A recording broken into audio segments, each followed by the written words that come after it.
ভারত বাংলাদেশ সিরিজের প্রথম থেকেই একের পর এক হুমকি আসছিল ম্যাচ বাতিল করার জন্য।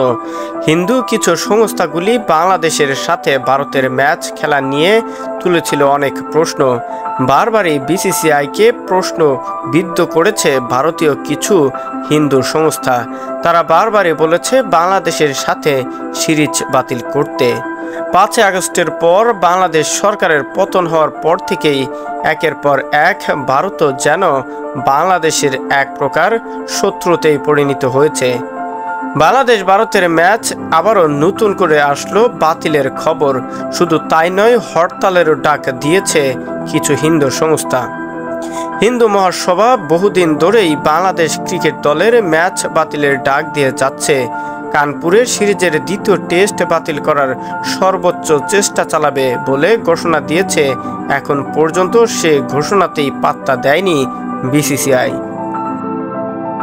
এর মধ্যে ধর্মভিত্তিক রাজনৈতিক দলটি ঘোষণা দিয়েছে আগামী 6 অক্টোবর বাংলাদেশ ও ভারতের মধ্যকার টি-20 যেন না হয় সেটা নিশ্চিত করতে হরতালের ডাক দিয়েছে অখিল ভারত হিন্দু মহাসভা।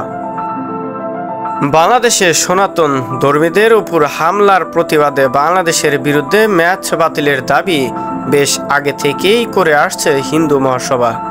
বিশেষ করে কানপুরের দ্বিতীয় টেস্ট ও গোয়ালিয়রের প্রথম টি-20 ম্যাচ বাতিলের ব্যাপারে বেশি সরব তারা, কারণ এই দুটি ভেন্যুর অঞ্চলেই একটু শক্তিশালী এ সকল মহাসভাগুলি। দলটির সহসভাপতি জয়ী ভারাদ্দেজ দাবি বাংলাদেশ হিন্দুদের নির্যাতন করা হচ্ছে এবং মন্দির ধ্বংস করা হচ্ছে।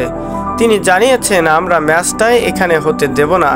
আমাদের মিটিংয়ে সিদ্ধান্ত নেওয়া হয়েছে বাংলাদেশ দল যখন গোয়ালিয়রে আসবে তখন আমরা প্রতিবাদ জানাবো।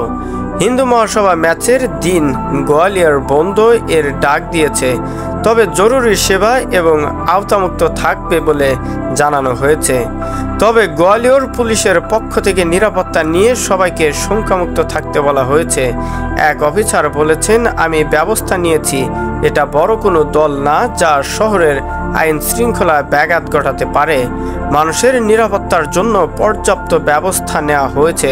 শুধু তাই নয়, ম্যাচের আগে কোনো প্রকার যেন সমস্যা না হয় সেদিকেও আমরা সচেতন আছি।